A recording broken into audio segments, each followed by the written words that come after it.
everyone, if you watched my last video and you're back to watch this one, thank you so much. It's lovely to see you again. If you're new to the channel and you want to check out my last video, I'll put a link in the description below. A great big shout out to everybody who subscribed to me. I was actually quite taken aback and overwhelmed, so thank you so much, and I really hope you continue to enjoy my videos. I will be talking to you about my impressions of the film Minamata in just a moment, but I wanted to bring it to your attention that this film is not available in the US. Allegedly, MGM, who own the rights to Minamata in the US, are burying the film simply because it stars and is co-produced by the actor Johnny Depp. Now, MGM are denying these allegations, and they say that they will be bringing the film out, but the release date is yet to be announced. The release date was due to be in February of this year, and it's now almost October. You may be aware that his ex-wife Amber Heard made some quite serious allegations against Johnny Depp, and he took the Sun newspaper to court quite recently, and he did in fact, up against Rupert Murdoch, he did actually lose that battle. However, the mainstream media has been feeding stories that aren't quite true, and to be honest, I don't know why they've decided to do that, but it has cost Johnny Depp his iconic role in Pirates of the Caribbean as Captain Jack Sparrow, and also his part as Grindelwald in the Fantastic Beasts series. For those of you that know me know that I don't believe the allegations at all, and I personally feel that Johnny Depp is innocent. I've done quite a bit of research on the matter, watching different YouTube videos. I've looked at court documents. I've actually sort of followed the case quite closely. And I would strongly recommend that if you're interested at all in knowing the actual truth, have a search on YouTube under hashtag Justice for Johnny Depp, and there is just a wealth of information there. I'll put some links below of some of the YouTube channels that I find particularly helpful. So without any further ado, I'm going to move over to the comfy sofa and talk about the film Minamata, that was directed by Andrew Levitas and is based on the book by Eileen Miyoko Smith and Eugene Smith. Before we begin, I'm not a film critic and I haven't written a review since I was at school, which is decades ago now, so this won't be a film review per se. This is my own personal impression, my own thoughts and feelings on the film. So I hope it's of interest to you. Now, if I had to describe the film Minamata in one word, that word would be wow. Just wow. I probably sat watching a blank screen at the end of the titles for about 5 minutes afterwards, just kind of staring at the blank screen, and there were so many emotions going through me, sort of from anger, pain, frustration, to determination and empowerment. So the film really was kind of a whirlwind of emotions. Now, it's based on a true event that happened in a coastal city in Japan in 1971. And this kind of really struck a chord with me because I was born in 1971. So I was thinking, sort of, in England, there's my parents preparing for the birth of a healthy baby girl, and over the other side of the world, people in Japan are suffering, they're dying, and their families are being destroyed. And the reason for this is because a chemical factory, as part of a big corporation in Japan called the Chizo Corporation, forgive me if I'm not pronouncing that correctly, they were dumping huge amounts of chemicals, including mercury, into the ocean. And this was contaminating the fish and the shellfish, which is the main food source of the people of Minamata. And as a result, from eating the fish, the people were getting sick. They were having real neurological issues. And this has now been defined as the Minamata disease. According to Wikipedia, Minamata disease, sometimes referred to as Minamata disease, is a neurological disease caused by severe mercury poisoning. Signs and symptoms include ataxia, numbness in the hands and feet, general muscle weakness, loss of peripheral vision, and damage to hearing and speech. In extreme cases, insanity, paralysis, coma, and death follow within weeks of the onset of symptoms. A congenital form of the disease can also affect fetuses in the womb.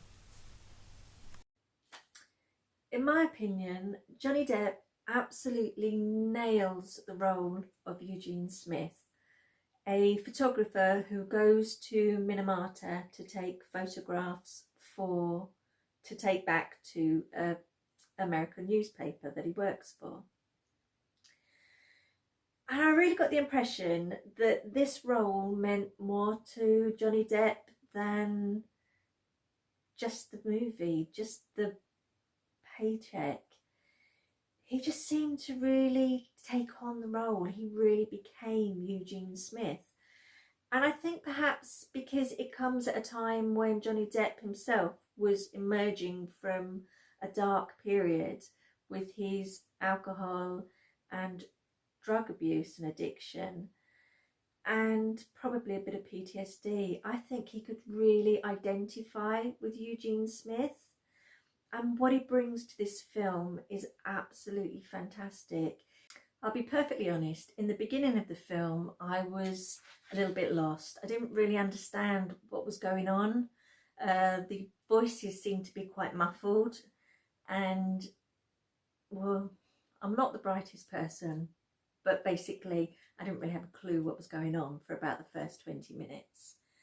But then when they got to the city of Minamata and you learned about excuse me, the resistance, and you got to meet the people that lived there and saw how the disease was actually affecting them, then all the puzzle pieces kind of fell into place and it started to make a lot more sense. It is a very serious film and it has an important message that needs to be told to the world. But even so, there were a couple of one-liners that did actually make me giggle, and I wrote some of them down. The first one is at the beginning of the film actually, and Eugene Smith says, "My body is older than I am." Now that might not be funny to most of you, but for me, because of my fibromyalgia and chronic pain, I could really relate to that. My body is older than I am. And I think I'm actually going to have to borrow that one. So thank you very much. And the second one that made me giggle was, "No one is ever drunk if they can lie on the floor without holding on." Now I think he may have learnt that from his ex-wife. Disability and mental health is something that I actually feel quite strongly about, the struggles people face. And this film just managed to pull at every single one of my heartstrings. There was one part in particular where, hopefully I won't be giving too much away, but he's talking to, there's this young lad and he's quite deformed and disabled with the Minamata disease. And you see him a couple of times just kind of watching the other children as they're playing. And at one point he turns around to Eugene and just says, "You're not afraid to touch me." I mean, that nearly just broke my heart. It still brings tears to my eyes just thinking back on it. It's such a simple line, "You're not afraid to touch me." But it just speaks volumes about how people feel. And not just with the Minamata disease, but with anything that is deemed different. in society and how people are treated. It just really sort of, oh, it just got to me, that line. There was just one more part I wanted to talk about, and it's quite close to the end. And Eugene Smith has just been talking to the CEO of the big Chizo Corporation, and he's just feeling angry and frustrated, and things have gone wrong, and he's had enough, and he just doesn't want to deal with it anymore, and he's quite angry, and he just turns around and says, big people hurt little people, and little people get hurt by big people. And this just really made so much sense to me, and it really sort of evoked a lot of sort of emotion in me, because it's the same today as it was back then, where the big corporations think they can just walk over anybody. And the only difference is that now, 50 years on from 1971, big corporations are still doing this, but they're doing it covertly, saying, oh, we're helping you, we're here to help you, we're going to help the environment, this is going to be great for all of us. But no, it's not. And if you think about what it actually is, those big corporations just want to make money. So they're only thinking of their profit. And it's the little people like us who have to do the work and have to make the sacrifices all the time. It's no different now than it was back in 1971. And I just think that's, well, I don't know what to think. It is just such a shame that things, and I think they've just got worse. So on that note, I think I will finish up with what I'm trying to say and give you my conclusion of the film. Well, I originally didn't want to watch the film because I thought it's an emotional film, it's a true story, it's not a good story to tell, and I thought it was going to make me cry the whole way through, and I didn't really want to watch that. When in actual fact, I was just so taken in with the story, and I was so caught up with it, sort of following along with everything that happened. There were a couple of, emotional parts, but I didn't cry until the end. And I don't mean the end of the film, I mean the titles. Now, I think you should watch this film because it is an amazing film. Even if it's not your kind of film, I think there's something in it for everybody.